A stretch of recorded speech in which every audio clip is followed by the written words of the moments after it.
With that, we'll get started. I'd like to introduce our speaker, Nina Kraus. She holds a doctorate in neurobiology and is the Hugh Knowles Professor of Communication Sciences, Neurobiology, and Otolaryngology at Northwestern University. She is also the director of Northwestern's Auditory Neuroscience Laboratory, known as BrainVolts. She has more than 400 peer-reviewed scientific articles and book publications and holds 5 patents, with 3 pending, for assessment of sound processing in the brain. Dr. Kraus advocates for biologically informed choices in education, health, and society, and enjoys engaging with communities beyond academic science. Please join me in welcoming Nina Kraus.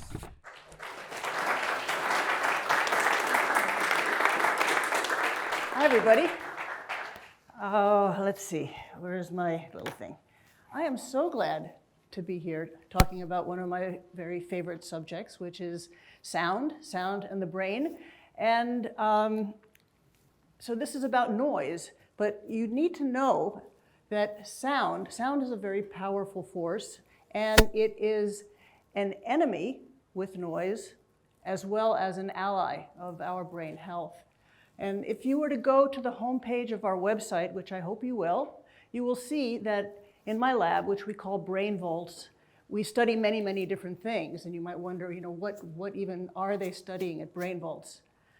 It's all under the umbrella of sound and the brain. And so I think you can see that sound and the brain encompasses almost everything we care about. So the hearing brain is vast, and this is a very, very, very big point, because noise is going to affect all of these systems that the hearing brain touches. So sound, whether it's music or it's noise, has to enter the brain, and then it is informed by what we know, our memory, what we pay attention to, how we feel, our guts, how we move, how we coordinate our senses. So all of that happens. This is all part of the hearing brain, and so noise is going to affect this great big system. And this is a little test. There's a sentence embedded here. Tell me if you can hear it.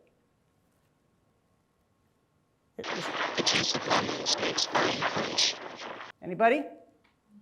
Did you hear the sentence? No, the sentence is this. The juice of lemons makes fine punch. Okay, now you're going to hear it, the same thing you heard first again. So do you believe me? What we know about sound influences how we hear it. So this is really, really important. Also, have you ever wondered why your appetite is kind of off on an airplane? It is because, and scientists have done studies on this and found that it's not the humidity or the dryness, it is the sound. It is the sound because, biologically, who's hungry when there's an avalanche coming? So sound is invisible and under-recognized, and yet it's incredibly complex. It consists of all kinds of ingredients: pitch, timing, timbre, phase, loudness. And I like to use the metaphor of a mixing board to think about how sound enters the brain, and then the faders on the mixing board go up and down depending on your strengths and your bottlenecks. And so what we can do, and this is one of the ways we learn about sound, all kinds of sound in the brain, is we play sounds with an earbud, delivered that way, and as I'm talking to you now, the neurons in your brain that are picking up what I'm saying are producing electricity. And we can pick up that electricity and figure out how good a job your brain is doing processing each one of these different ingredients. So this is all happening right now. In just a simple sound like da, you have a consonant and a vowel, you have all kinds of timing cues, you have onsets, you have the fundamental frequency, which is going to come up again because it's fundamental. We have the harmonics, we have the sweeps in frequency over time, FM sweeps. And this is my ambassador for sound, and he'll be making various appearances throughout this presentation. Da da. Da da Da, da, da. da da da. Da da da. So we can listen to the brain. Just in the same way as my many mics are picking up my voice, this electricity is now being delivered through various speakers. As I'm talking to you, I can pick up that electricity, and the currency of the nervous system, neurons, is electricity, and we can sonify it. So I can play on my Rhodes piano.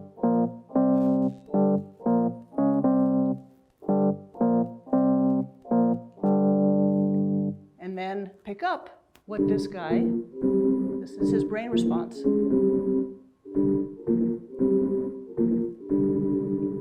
So we have a lot to work with. Importantly, our life and sound shapes our brain for better and for worse, and the topic of today is for worse. The chapters in my book are the following. I talk about music and rhythm. The root of the language is sound. Music and language are a partnership. The bilingual brain, birdsong, noise, aging, athletes and concussion, and then my call to action, which I hope we can really talk about today. But sound is our enemy and our ally for brain health. So the word noise comes from the Latin nausea, seasickness. It also comes from an Old English world of quarreling. So none of these are very positive ideas, right? And there is noise. There's noise outside the head, which you're all familiar with. There also is noise inside the head, which I'm going to talk about. So let's talk about noise outside the head. You all have a little scale of a little thermometer, and I don't want you to, everybody wants to know how many dB, decibels. It's all the context, How close is the sound source to your ear? How long are you listening to it? So you have to think. But we do know that loud sounds will damage your ear. They're bad for your ear. They will give you a hearing loss. And we have known this. We have known this for a while. People are finally really beginning to pay attention to this. But what is much less known is those yellow things, like all of the sounds that are moderate level sounds. They are known as safe sounds, safe for your ear, very unsafe for your brain. Very unsafe for your brain. So these are some moderate level sounds that we just encounter every day. There was a story in The Atlantic of a guy who was hearing this low-level hum around his house. And he spent weeks going around trying to figure out, what is this incessant hum? And it turned out it was a data center. Like all of the transactions are ATM transactions, all the work that we do and play on our electronic devices use energy. And there are centers that process this stuff, and it makes noise.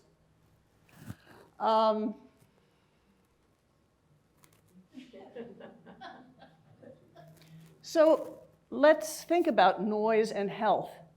So I'm a biologist, so I'm going to be telling you what I know from a biological perspective. What we know is that noise, and I'm talking about safe level noises. Safe level noises, yes, of course, it's always true for excessive, very loud noise, but I'm talking about safe noise. This increases your stress levels measured by various physiologic indices. It impacts our cardiovascular health. It impacts how we learn. It affects our memory. It certainly gets in the way of the quality of our lives, and it gets in the way of our ability to perform challenging tasks. Now, I'm going to tell you about particular, how we know this. One of the best studies is a study that was done in New York City. There were schools, there was a school that had two different classrooms. One classroom overlooked a field, and the other classroom was outside, there was a highway outside. And they did really good work on this over years, very well controlled, and found that the learning outcomes in the kids who were next to the noisy road were much worse. I mean, measurably, their learning outcomes, these kids were so far behind compared to the kids who didn't have this racket going on outside their door. And also classrooms in general are very noisy places, and there are things that we can do to mitigate that noise. That noise is not going to give us a hearing loss, but it's going to get in the way of our kids' learning. Just to do, scientists like to do, something that's a controlled task, right? So follow a moving ball on a screen. And just this very simple task, people have found that the performance is more variable, it's slower, if there is just safe level noise around than if they're doing the task in quiet. And this is an easy task, so imagine what it's like when things get more complex and challenging. Another study looked at, sleep. Sleep is so important for our health. And they took some college students and had them sleep for a couple of nights in a quiet environment and then in another with just white noise at safe levels, and measured the amount of time they spent in REM sleep, which is biologically a very important stage. It's when we sleep, when we dream, and the noise got in the way of the amount of time that people spent in REM sleep. So, a little more about safe noise. People tell me they're anxious. People tell me they feel stressed. People tell me they have an inability to focus. Well, a big culprit here is noise. We have to realize that sound is our alarm sense. For millennia, all organisms have evolved to pay attention to sound and vibration. And this is our warning system. So you can imagine that we are in a constant state of low-level alarm. No wonder people seek you out, Frank. Evolution. For millennia, sound is an organism's warning system, and importantly, we often don't notice it until it's gone. So how many times, I often, there'll be a truck idling outside my window. I won't know it's there. But when the guy cuts the ignition, or the air conditioner cycles off, or your refrigerator turns off, you go, oh. So your body knows deeply. And the more people are interested, they want to make the right decisions. We're all interested in trying to be as healthy as we can. But it's just people don't realize what an important, we're barely at the point where people are paying attention to the fact that loud noises can give us a hearing loss. That's just been in the last couple of years that people are starting to realize that. And I think it'll take some time, and it'll take efforts from Sherry, from groups like Greener Glenview, to have people be aware of how important, how pernicious noise can be. Now this animation gives the viewer a glimpse into sensory overload and how often our sensory experiences intertwine in everyday life. So this thing kind of builds, and it might be too intense for some of you to watch. So if it's feeling too intense, close your eyes, put your fingers in your ears. It lasts a minute and a half.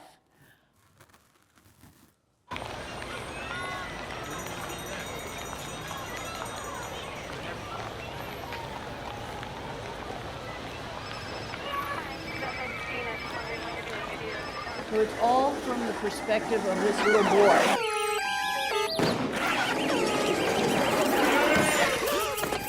This little boy who is particularly sensitive to the sounds, and it builds. So now he goes into a quieter place, and yet he is, he's stressed, he's anxious, he's nervous, he is paying attention to the sounds. And these small sounds add up. This is always going on. We can make quiet the fluorescent lights.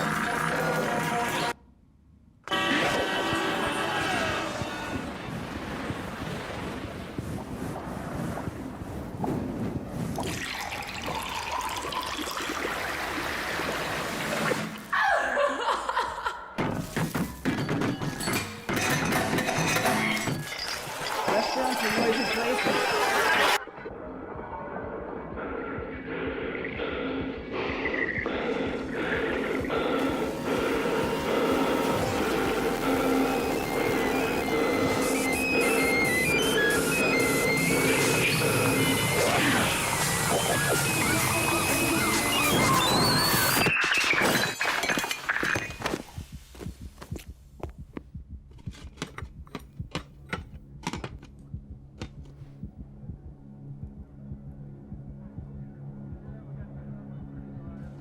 So there is kindness and quiet in the world. There are things we can do about this.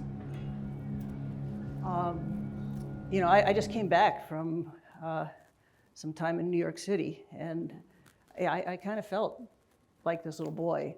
And in fact, I really draw from my personal life. I was in a restaurant at about 5:30 with my little grandson, my 1-year-old grandson, and it was quiet at 5:30. And then we were there for a couple hours, and as all those sounds, it kept getting louder and louder. Of course, he can't say what's going on, but he's like he's just getting unhappy. And at a certain point, I just kind of picked him up. We went outside, and even outside in New York City, it was better than in this restaurant. And just immediately, we both felt it. He calmed down, I calmed down, everything was cool. So we just need to know that these forces are working without our conscious awareness. So Gordon Hempton wrote this book about 1 square inch of silence, and he's all about measuring his decibels. He went all around the United States in different places. And I took down a couple of quotes from him that I think you might enjoy. Our ears are always on. When you're in a quiet place, your sound horizon enlarges. He says that silence is an endangered species on the verge of extinction, and he says, based on his research, that there are only 12 places in the world, where silence is uninterrupted for 15 minutes. And by, we're talking about jet planes overhead, over our beautiful natural parks. And he makes a big point that silence is not the absence of sound. I mean, a forest it has all kinds of sounds. It is, I'm defining sound as unwanted, man-made, meaningless sound. There is a sound for every habitat, every place. We all know the sound of home. Silence is the poetics of space, what it means to be in a place. I know exactly where I am when I walk into my home. When I listen, I have to be quiet. I am peaceful. In noisy areas, people are less likely to help each other because we're cut off from a level of intimacy. Intimacy is related to listening, and noise interferes with this. Real listening is about being vulnerable. Religious spaces are often quiet, right? Cave paintings have been found to occur in acoustically unique places in the cave. Now, how about that? I mean, people clearly were listening. They knew how to listen in ways that we have forgotten. And we say, we have a moment of silence.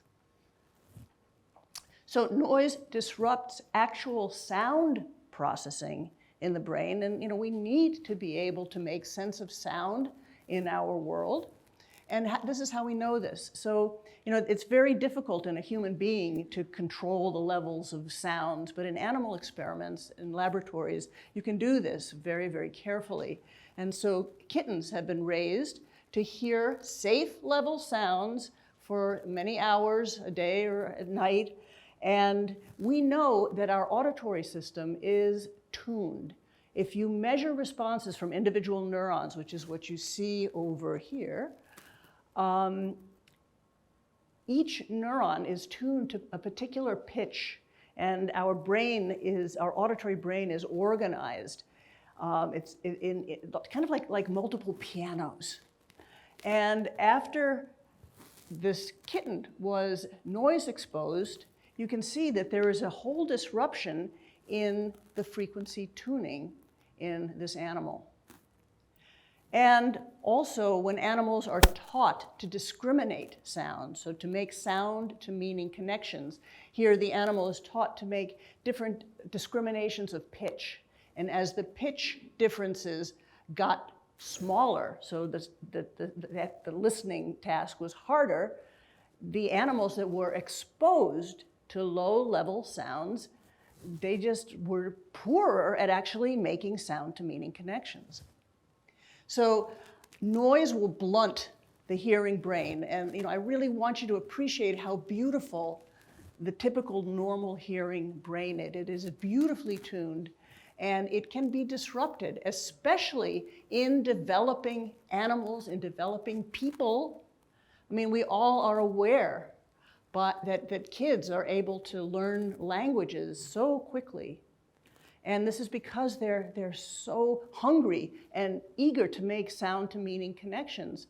If they're not learning to do this, they are really blunting their sensory experience, which really makes us think about the use of white noise machines that have become, this was not something my kids had. It's now become a pervasive thing. So babies are cued into sound, and this happens already in utero, but babies need to make sound to meaning connections.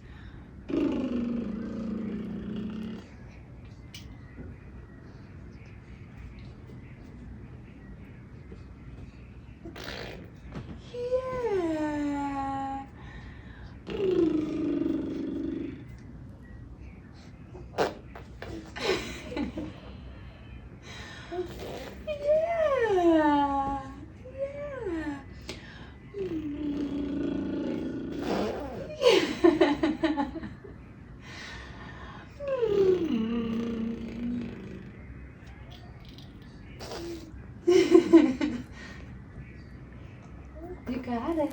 So, these are really important connections. And we need to honor that. That's very important development. Now, I said before that sound consists of various ingredients. Some of the ingredients, I said that the fundamental frequency. The fundamental frequency is associated with the pitch. So, there's a pitch to my voice, there's a pitch to your voice, and it helps me identify, oh yeah, that's Michael talking. I know the pitch of his voice. And so it helps us follow speech and noise, for example. It's really, really an important aspect. The harmonics will tell us what particular consonant or vowel was spoken. Now, if we are actually listening in noise, so this fundamental frequency in quiet is very big, but the minute that noise happens, and this is moderate, very, very moderate level noise, what happens is specifically the strength of the fundamental frequency, that frequency that is so important for your ability to track and identify an object is diminished. And we can measure this biologically, completely objectively. Now, neural synchrony, so that's neurons firing together, is really important for listening in noise. And importantly, if you are an expert, so if you are a musician or a sound engineer, your brain automatically responds to meaningful sounds in a synchronous manner. You know, your average listener, you know, will be pretty good. And kids who are raised in poverty, and especially these are in neighborhoods that are around excessive noise, their neural synchrony is not especially good. And we know this biologically. So sound and vibration are at the core of all of life. And so I want to talk a little bit about animals and plants. So Ed Young, who wrote this wonderful book, An Immense World, says, noise is the pollution of disconnection. It detaches us from the cosmos. It drowns out the stimuli that link animals to their surroundings and to each other. So it's not just humans, these are all living things. In making the planet brighter and louder, we have also fragmented it. Okay, so here's some science. How do animals deal with this? Well, birds, the noisier the environment, the higher the pitch the birds will sing at, which necessitates higher metabolical demands. The higher the pitch, it's harder to be heard because higher pitches don't carry as far. So the birds just, they alter the songs they sing when there is noise. And in a study that was done in France where they looked at sounds that of the animals, the birds in a forest preserve next to a highway, and compared the songs on weekends and during the week when the traffic patterns were different. And they found that even in these short term, you know, within a week, the birds they're listening, they're interacting with their environment, and they are altering their song, which is hugely important for everything they do. You know, in the pandemic, we all noticed that the birds, well, the birds actually, for people who measured it, were singing more quietly than usual.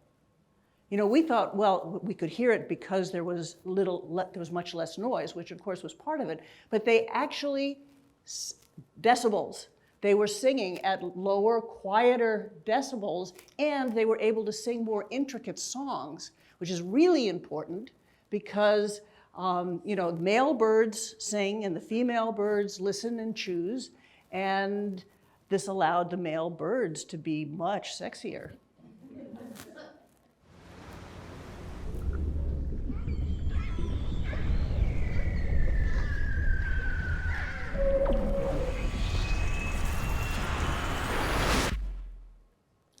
So, you know, we don't often, it's bad enough that we don't notice sound out here in the air, but there is sound and vibration underwater that carries very far, and every single animal, every fishy, every organism in the sea is affected by these vibrations. And so, you know, there have been studies done in whales finding that they will make their productions, they will become louder and louder and louder as the noise, as the turbulence increases, until it gets to a certain point and they become silent. But ordinarily, you know, whales communicate to each other over hundreds of miles. Isn't that cool? And we're messing up that. So they can be these guys, deceptively still. That's the weird thing. You don't hear anything and you think they're doing nothing. They're boring.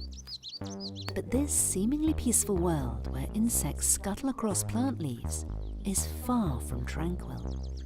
Out of range of human ears, tree hoppers are making a racket. This is not sound. We can't hear it.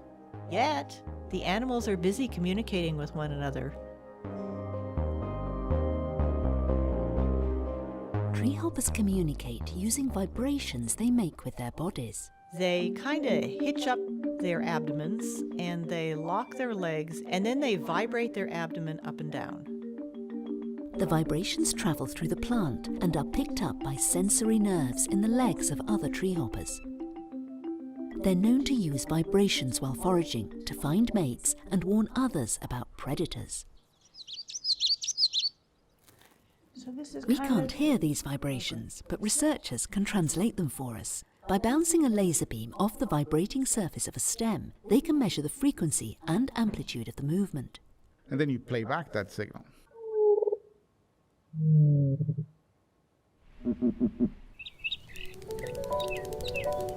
So, I mean, did you even know? I mean, this stuff just blows my mind that there is all of this communication with sound from insect to insect and from insect to plant. So the plant will know because the plant also has vibration receptors, and the plant will know if there is a very hungry caterpillar around.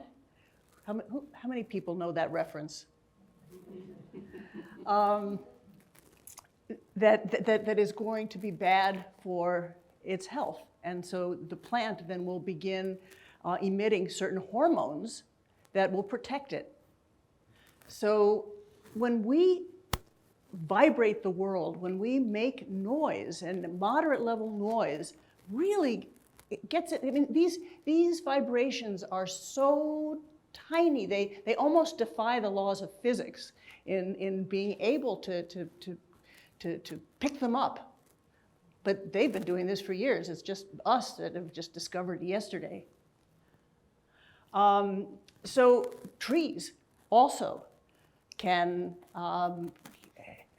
make sounds and be sensitive to sounds. This is the pando tree, one of the largest trees in the world, and with tiny little microphones within the tree, some sounds have been recorded.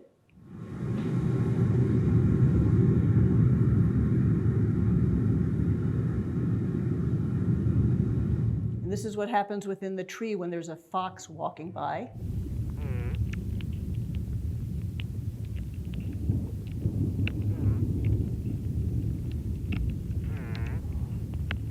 So again, we can't just hear these sounds. We can measure these sounds and we can transpose them into sounds that we can hear, but this is going on. So every plumber knows that tree roots are going to make their way into your pipes, right? And this is because the tree roots actually respond to the sound of water. So, you know, we know that roots will grow towards water when the water's in the pot, because they need water. But they will also grow towards the sound of flowing water when the sound is outside of the pot. And they will not grow to other sounds, or they will not move towards other sounds. It's the sounds of water, which again is really important. This is in another study where they measured the percentage of roots that were moving towards the sound of the water. And, you know, animals, as people, we are all tuned. We are all specifically tuned. And so the roots are tuned to specific frequencies. It's not just any frequency. Flowers are tuned to specific sounds. So it turns out that the flowers will release their pollen only when a bee will come around that is buzzing at the proper frequency. So the plant is that sensitive to these frequencies of vibration. So, you know, otherwise they'd be throwing their pollen all over everything, but it's the specific tuning. Sound in coral reefs. We know that they're waning, and to have a healthy coral reef, you need to have fish around it, right? And what scientists did is they put loudspeakers of the sounds of fish near the coral reefs that were failing, and found that just the sound of other fish and other organisms brought fish to the area and onto the coral reefs. So we need to strengthen our ability to hear in noisy places because the world is noisy. Making music is one of the best ways to strengthen the hearing brain, especially we know that musicians across the life, people who, not professional musicians, just people who make music, who are good at making sound to meaning connections, are better at making sense of sound because that's kind of what they do. We did work in elementary schools and in Chicago public high schools looking at the effect of musical experience on the nervous system. And what we were able to discover is that the kids who made music in quiet and in noise, their brain responses were pretty darn good. Whereas the kids who did not make music, their brain responses in quiet were pretty good, but in noise, the minute it became challenging. So importantly, our brain changes based on the sounds of our lives. So it's really important for better and for worse to be involved, interacting with the good sounds. This is the brain response of a kid who makes music.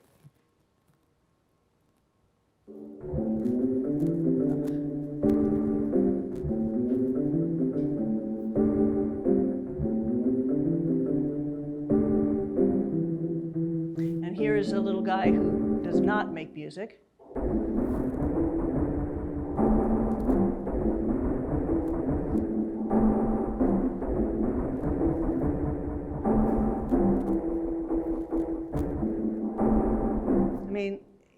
There's nothing we could do, this is just the kid's brain response to sound. And we can train with auditory training, computer-based programs. This is some work we did in our lab in older adults and found that, in fact, hearing a noise got better as people learned to make sound to meaning connections. And importantly, when they engaged in 8 weeks of learning to make these sound to meaning connections, the neural timing of their response to sound speeded up. As we age, all these different kinds of sounds, unaltered speech, faster speech, competing speech, reverberation, interrupted speech, it gets worse. It already starts when we're 20, 30, but as we get older, it is harder to hear a noise. But we can work against that. We can see a brain response as we get older. It gets noisier, less precise. But if you're someone who is making sound to meaning connections, say you make music, if this is one of the best things that we can do, even if you've made music in your past, this helps you in your future. And of course, healthy aging starts early.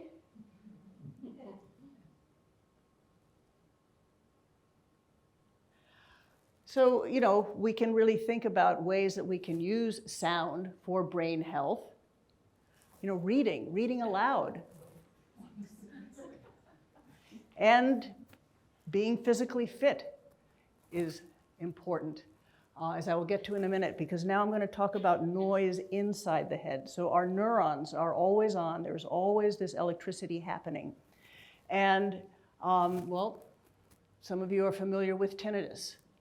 And tinnitus, we know very little about tinnitus other than it's a very pervasive problem. It's a ringing in the head, and it is much more prevalent than previously thought. Little kids have it, can have it. People who have completely normal hearing thresholds can have it. But what we do know is that tinnitus can be caused by loud sounds.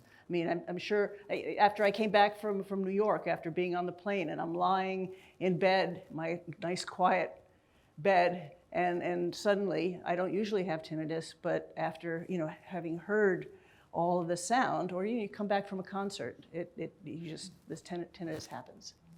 But there are many other causes, and they're largely unknown. Again, in animal experiments, it's possible to look at the neural noise and what the effect of safe levels of noise has on this internal neural noise. And again, the data are really clear that animals that are reared in moderate level sounds, noise, have noisier brains. And when we looked at kids who are raised in poverty, it was really clear that these are kids living in neighborhoods that are extremely noisy. These are kids who are not getting a lot of sound to meaning linguistic stimulation, and they, biologically, we measure their responses, they just have noisier brains. And you can think of the noise as kind of like static, right? But if you're an athlete, so we're doing work with the Northwestern elite athletes, and we have discovered that our elite athletes have excessively quiet brains. So, a typical person has this neural noise going on, but the athlete has an especially quiet brain, which enables the athlete to be aware and responsive to all kinds of information in the environment. So, what you've all been waiting for. What to do? I think the biggest thing is awareness. We have to become aware that sound is a powerful force in our lives and that noise is a powerful detriment to our health. And we've just been, we were figuring out that very loud sounds are damaging to the ear, but moderate level sounds really have an enormous impact on our health. And I think, people want to be healthy. They want to make healthy choices, but if they don't know that this moderate level cacophony, just even listen to the sound in here. You can make quieter projectors, you can make quieter lights. If this was a priority, it would be done. So, think about an airport. An airport is a noisy place inherently. Planes are noisy, conveyor belts are noisy, but you don't have to have, the little carts that are bringing people around just going beep, beep, beep. I was in an airport in Copenhagen. It is possible. They had a little bell. It was fine. They came around, ding, ding, ding, ding. People got out of the way. Every time a boarding pass is scanned, beep, beep, beep. The poor people doing this all day long, but you can hear it 3 gates away. We're listening to little Tommy playing his video game. We don't all have to listen to it. It's just a matter of being aware, and we can silence all of the notifications that we have, and that makes a big difference. At the supermarket, again, I was in New York with my little grandson, and at supermarkets now, beep, beep, beep, as you're checking out. And my daughter-in-law says, would you take Julian to another part of the store? Because last time I was here and he was asleep, as he was right then, the beeping woke him up. The beeping truck conundrum. So, again, this is where we have to be thinking about nuance and about situations. Because in a construction zone, beeping trucks can save lives. But does every van, does every car, does every vehicle need to have a beep? And these are loud beeps. And if we think about how our society works, it is very easy to count how many people have been injured by a truck backing up. So you can quantify that. God help you to quantify all of the health hazards and the impact that all of this excessive sound has on our brains and our bodies and our ability to think and to feel.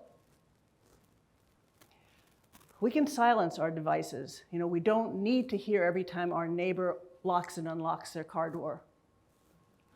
I think that if we ask for it, people will make quieter appliances. You know, this is already starting to happen. It didn't used to be that they would rate appliances by how much sound they made. But, you know, people are becoming a little bit more aware that this is a thing, but not enough at all.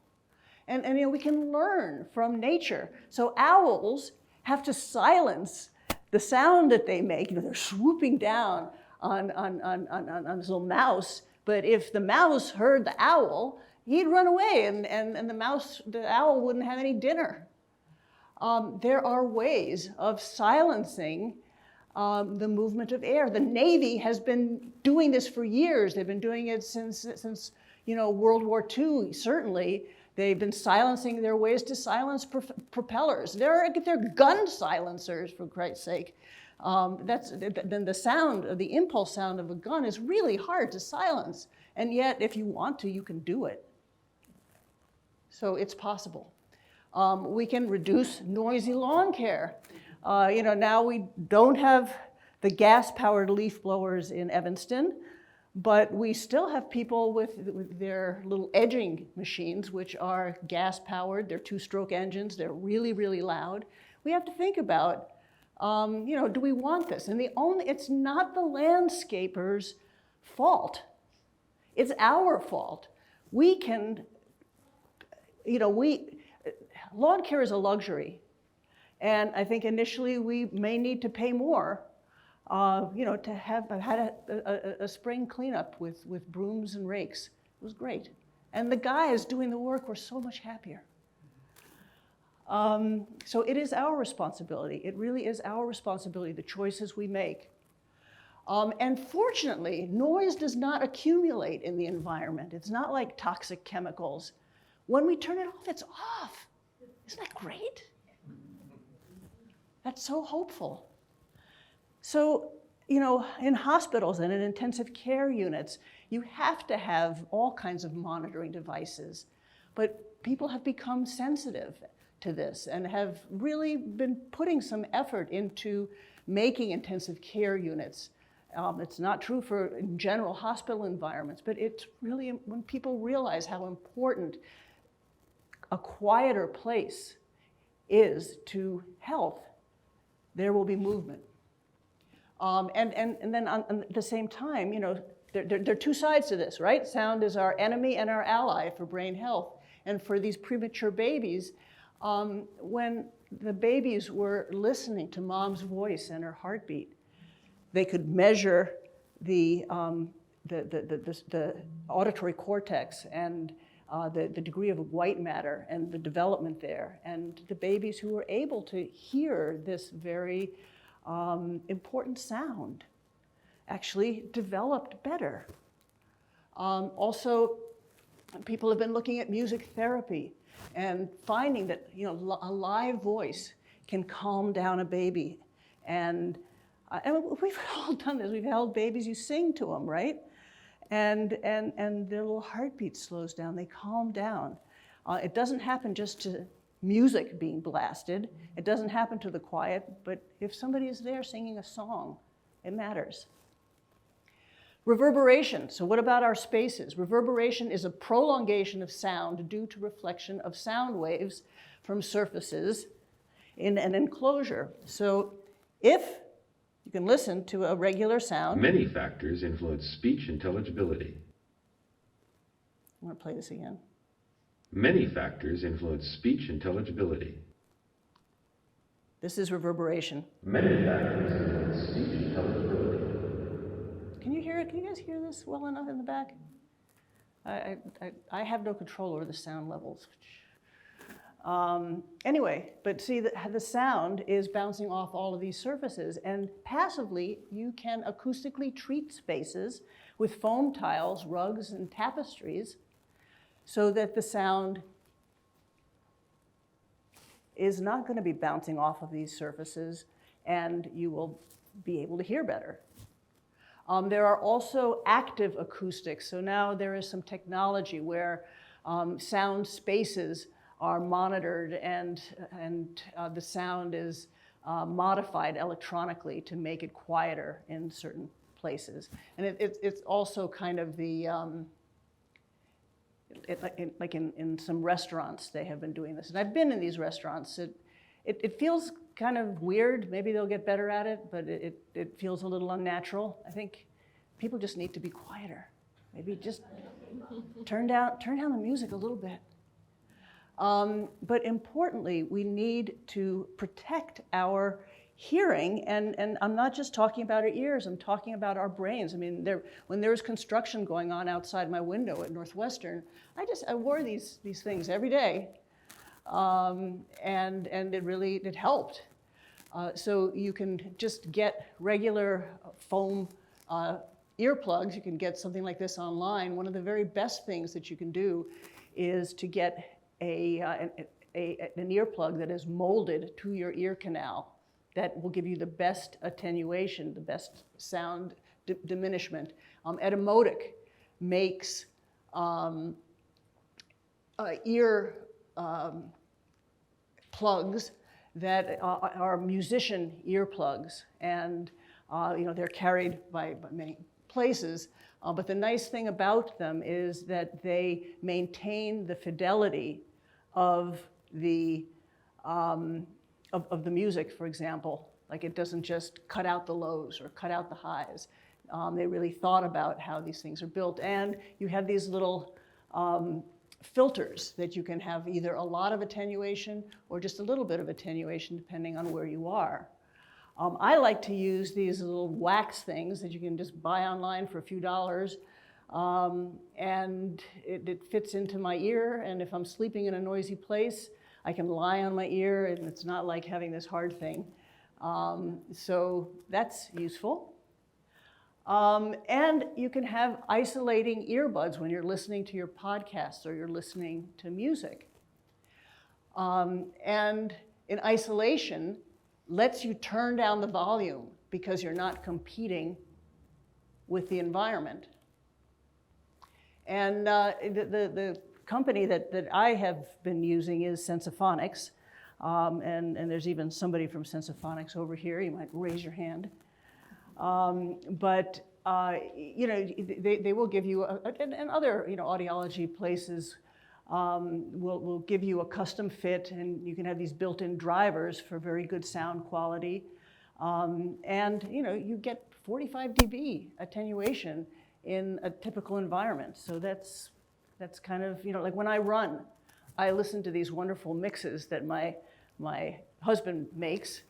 And at the same time, I'm occluding the sound of the leaf blowers and everything else, and I can hear the sounds beautifully. There is noise canceling. Noise canceling comes with a cost. Everything comes with a cost because you are producing sound that is going to be out of phase with the sound that you're trying to attenuate, you're trying to reduce. And sound is measured, and it is pressure. It's measured in sound pressure level. And so when you're trying to cancel out the sound, first of all, the cancellation is not precise. So it's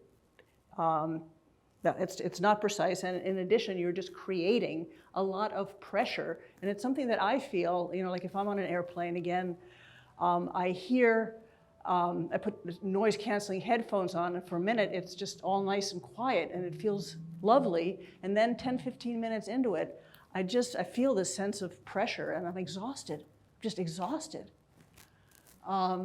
So, in hearing aids, there is technology that can recognize sound and can recognize noise, for example, the sound of clattering dishes, and you can remove these things. So this is an important thing. Concert sound systems are they're bigger and louder. And so what if you're a musician? One of the most important things, now I'm talking about loud sounds, is really protect your hearing. And, musicians on stage like to have these things called wedges, which are playing back the music, the sound of every musician, so that they can hear their own guitar, they can hear their own voice. But that's producing more sound. It's making everything louder. There are solutions. They're expensive, and they're not that easily implemented. But I think that if people know about it, it will increasingly become maybe a standard of care. If there is in-ear monitoring, you can have improved sound quality. So, basically what you're doing is you're monitoring, instead of having the sound coming from the wedge, which is just going into the air, it's going specifically into the ear of the musician who's singing. So the musician who's singing can hear his voice. It's consistent across sound venues. There's mobility. If it's going to be wireless, there'll be reduced feedback, reduced vocal and motor fatigue, and lower sound levels also for an audience. So there are things that we can do. And importantly, I think we have to keep remembering that sound is great big sound. Sound connects us. Sound connects us better than anything I know.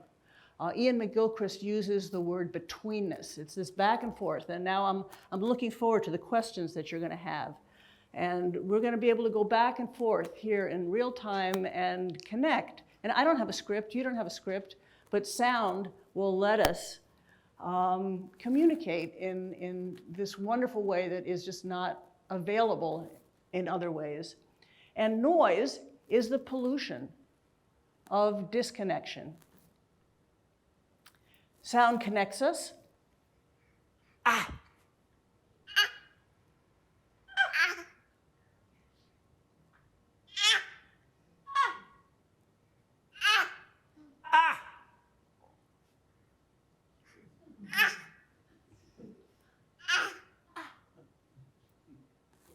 All right?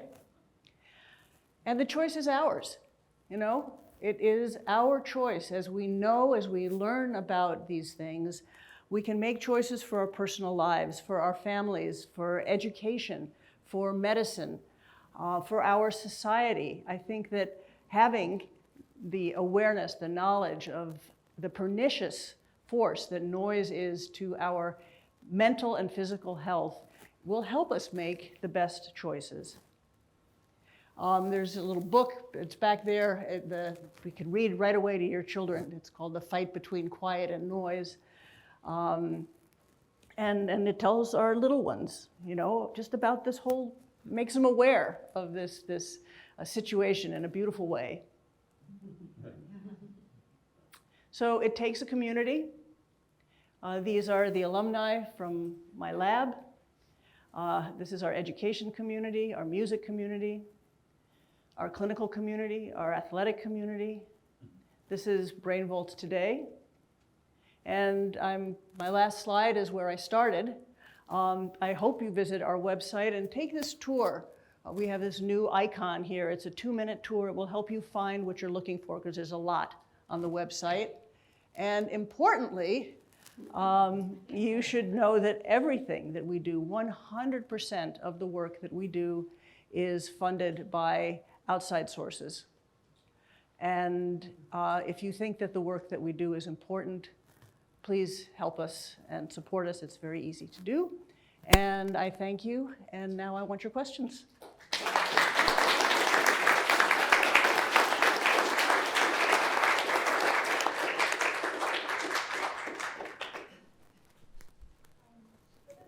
So when you ask your question, could you stand up, please? And Nina, will you repeat the question for the benefit of the videographer? Thank you. For the noise thermometer, are these numbers for large times a year or at? Yeah, see, these numbers. People just throw out these numbers. Can you repeat the question? Okay, really, really, really perceptive question. These volumes that we have on our little thermometer, are they the volume at the ear? Are they the volume 3 feet away? It's not about the numbers. It is really about the concept. And we all know when we're in really, really loud places, and we all know when there's moderate level noise like we're experiencing right now here in the background. So because these sound measurements, in fact, the actual decibels are going to vary depending on how close to the ear you're measuring this. The sound of a leaf blower, I can hear it 2 blocks away. It's still there, but it's really different from the guy who's actually doing the blowing, right?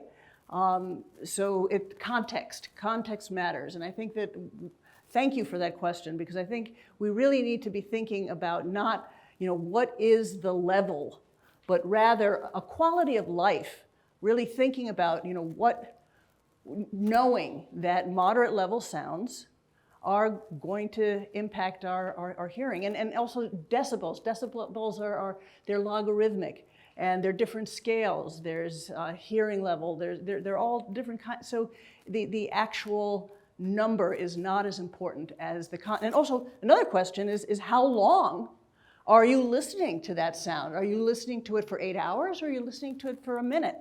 It's gonna make a difference, right? So get away from, the numbers are just guidelines. I'd like to see you present to whatever it is, National Restaurant Association. The restaurants are becoming impossible, partly age, partly hearing loss, but partly real increased noise levels. It is impossible, and it's a very social situation for many of us.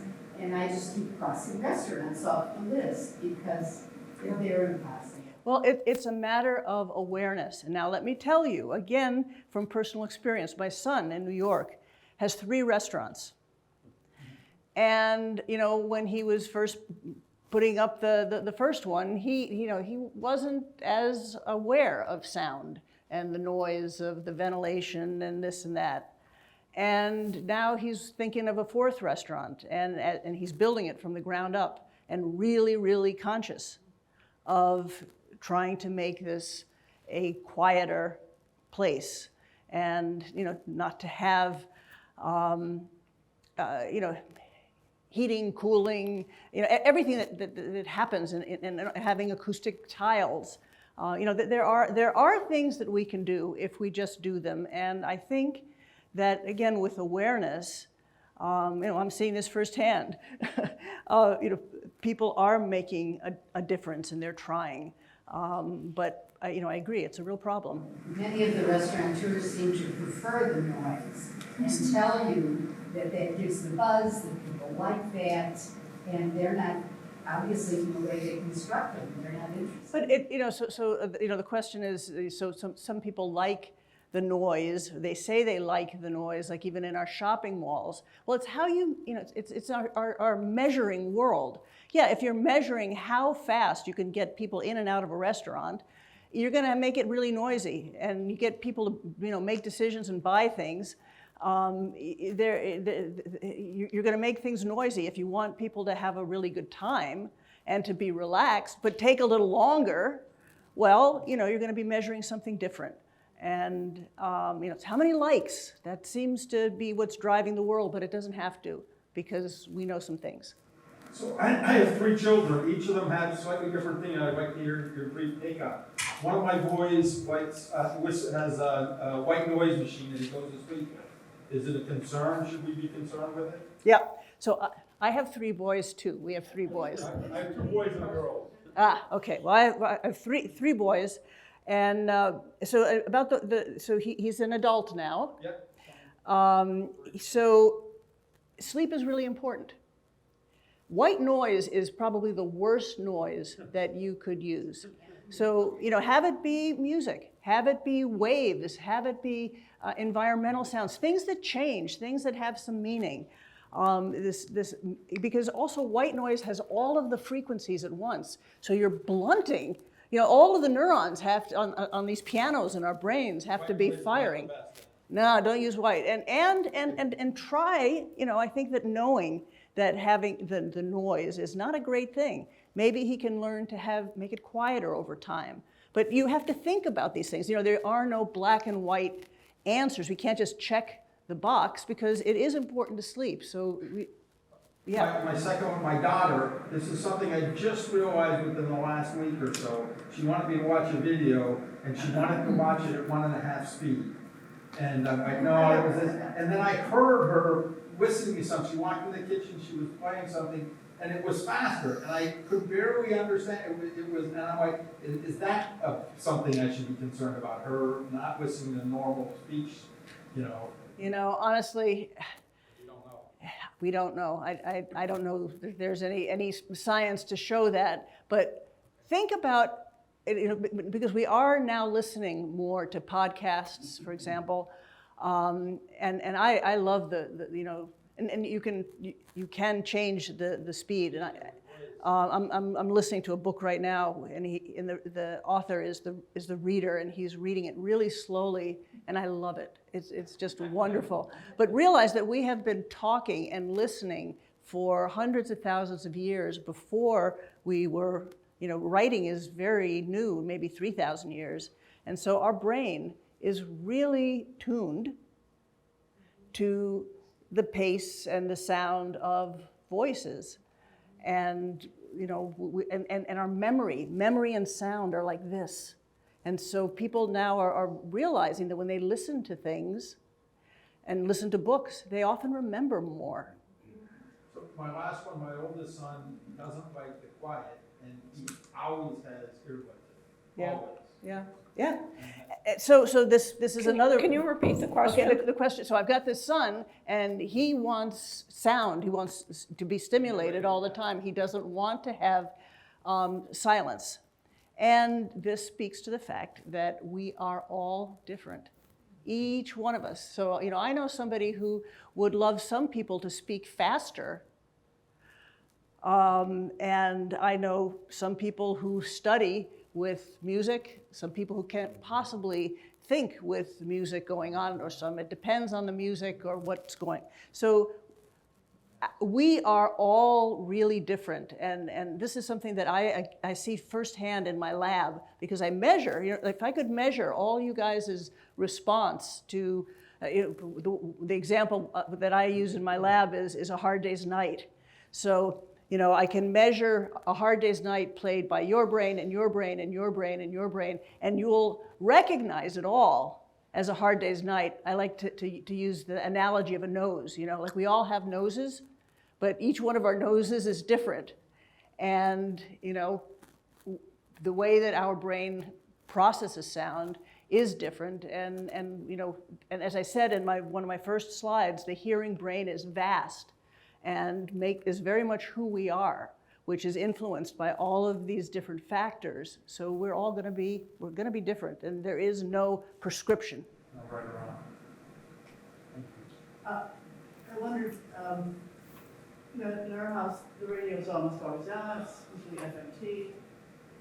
Does it make sense generally to kind of have some quiet times, like sometimes when you just shut it off? Sometimes we do for various reasons, and it's different. Yeah. Is it a good thing, maybe? Yeah, but see, you know, like everybody wants. Please repeat the question. The question is, so in my house, this dear woman said, we always have music on. We often are listening to WFMT, but might it be a better idea to have some designated times of silence, of quiet? And I can't give you a prescription.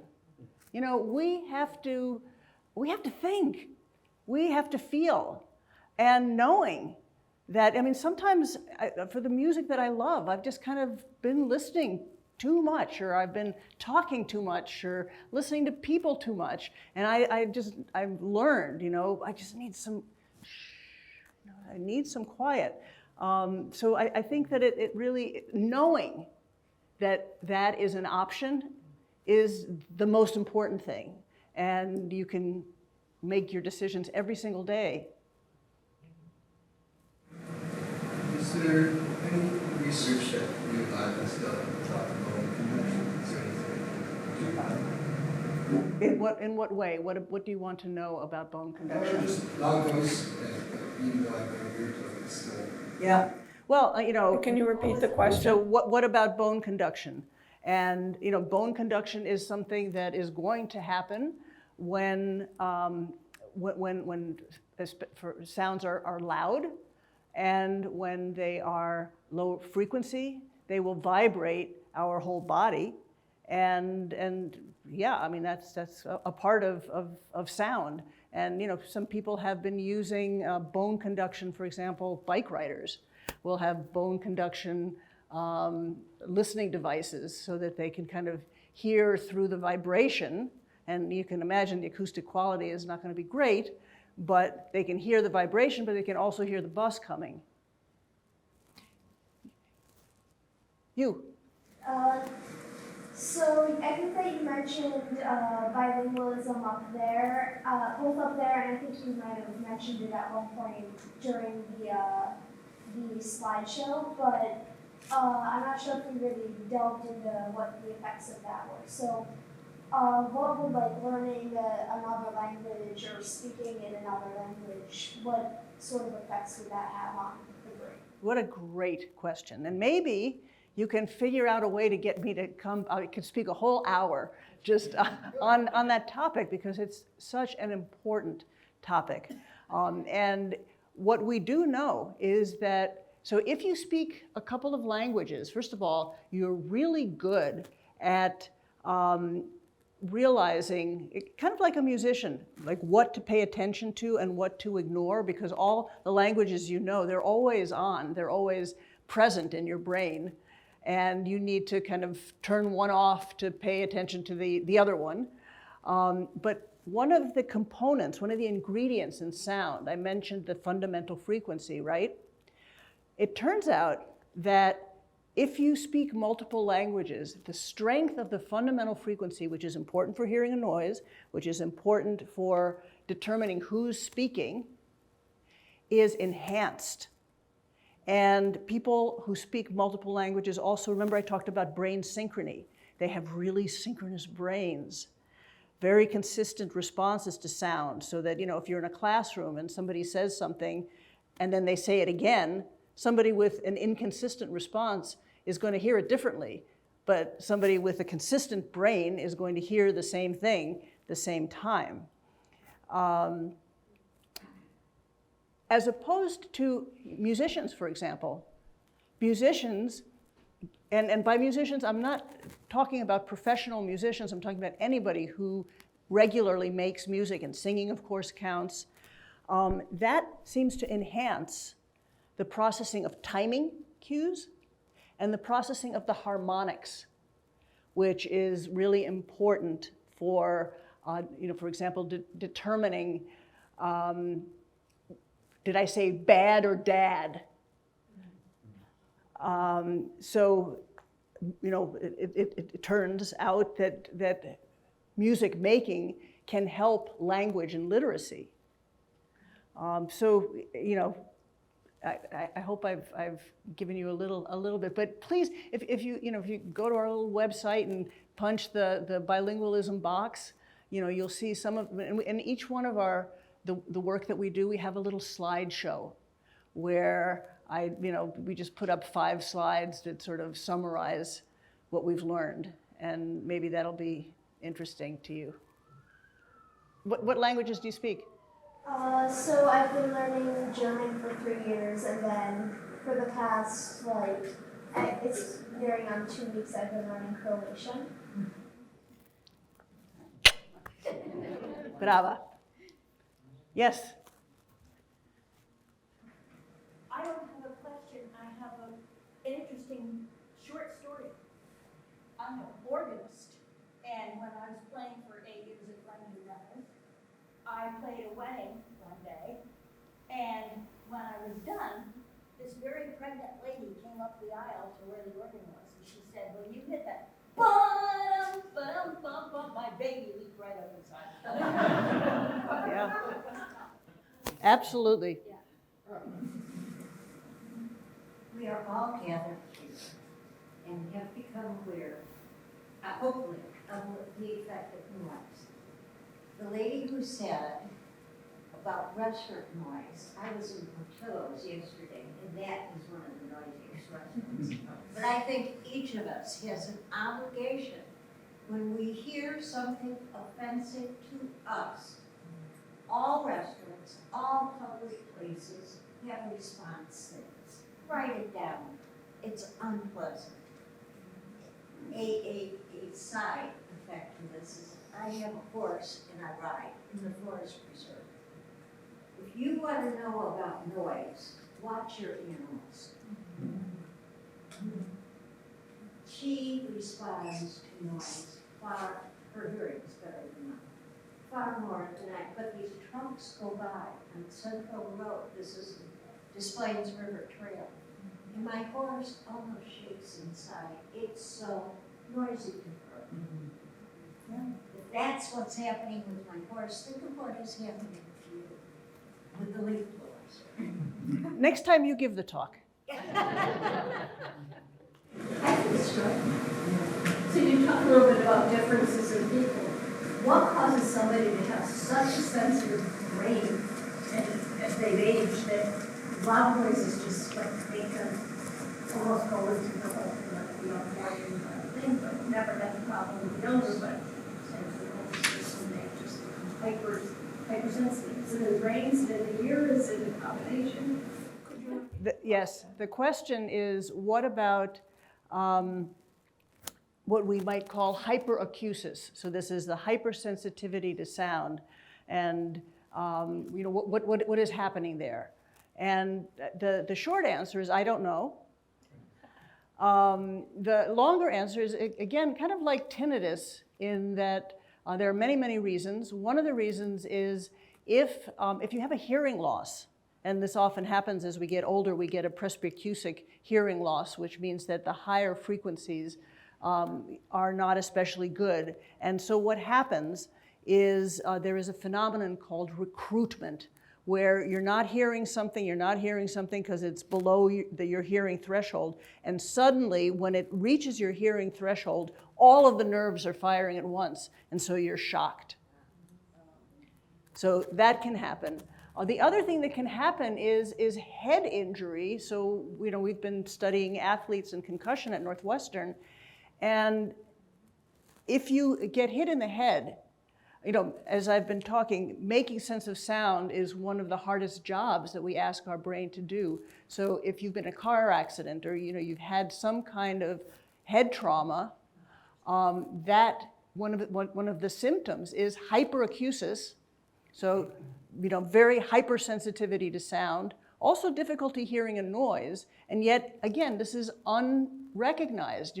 When I give talks or something gets cited on NPR, I get oceans of correspondence from people saying, ever since I had my concussion 4 months ago or 2 years ago, I have been super sensitive to sound. And I have had difficulty understanding people in noisy places. And I've talked to my trainer, and the sports medicine people, they're blinkered too. They are just looking at balance and vision, although now they too are starting to look at hearing. Yeah. A question, Nina. Everybody seems to be interested in the restaurant noise. There is an app called SoundPrint, and SoundPrint was started by a young man in New York who wears hearing aids and started rating restaurants and created it. So really what it is all the users rating the restaurant's noise and telling everybody. So you can go in and look at all the levels of sound for every restaurant. Did everybody hear that? So SoundPrint?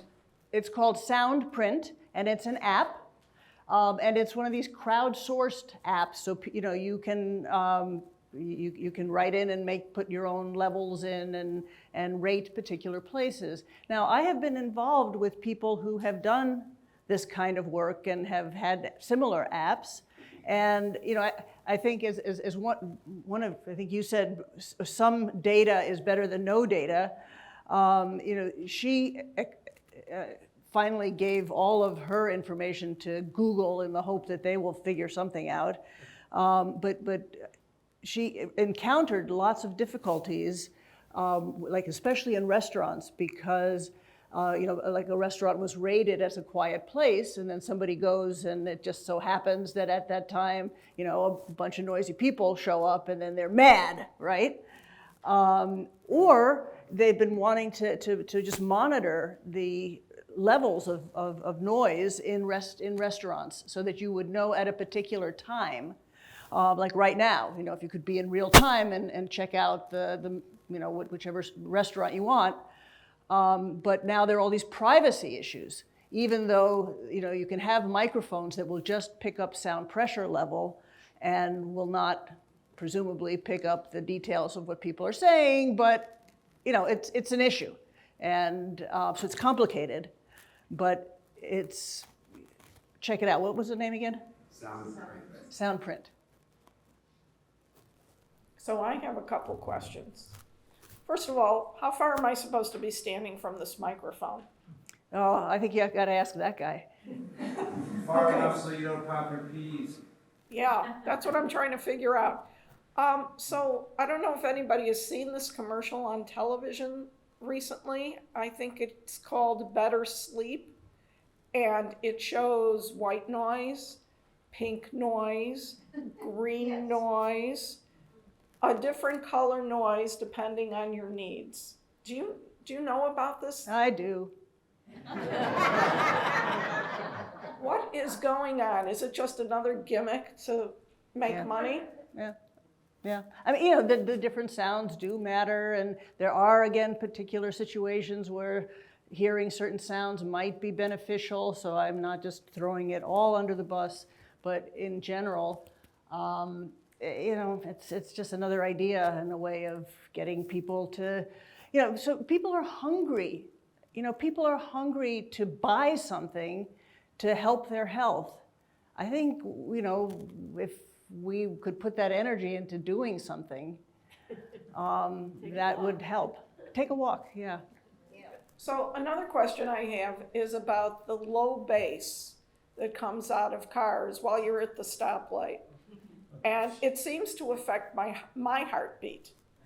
And I don't know if anybody else has the same problem, where that chronic bass, that throbbing. Can you comment on that? Oh my gosh, I'm so happy to comment on that, because sound is our alarm sense, and especially vibration. So so you are very in tune with the world, and you are aware of your surroundings, which many people aren't. And again, it's going to affect different people in different ways. Some people may like it. I think for many of us, we are alarmed because it's kind of an intense vibration, and it just gets all of these systems that are part of our vast hearing brain in action. And what about, I don't know if it's the frequency or the decibel level, can high levels incite violence? Well, it certainly makes me want to, if you are, when an alarm goes off, like in a school, like there's a fire alarm or something like that, it makes people a little disoriented. And if you're blind, it's impossible, because think about, a blind person uses auditory cues, and now you've taken them all away, and you're trying to get people out of a building. But yeah, I think anything that is intense can, sound is as good a media as something else, and it's a very, very strong biological urge. So, I hope you're not misinterpreting me, because I don't think that loud music is making people, more violent. I don't think that at all. I just do think that meaningless sounds like sirens and traffic and impulse sounds, these really can make people our sound is connected to our psychology, very much. So very, very loud, meaningless sounds are going to affect how we feel.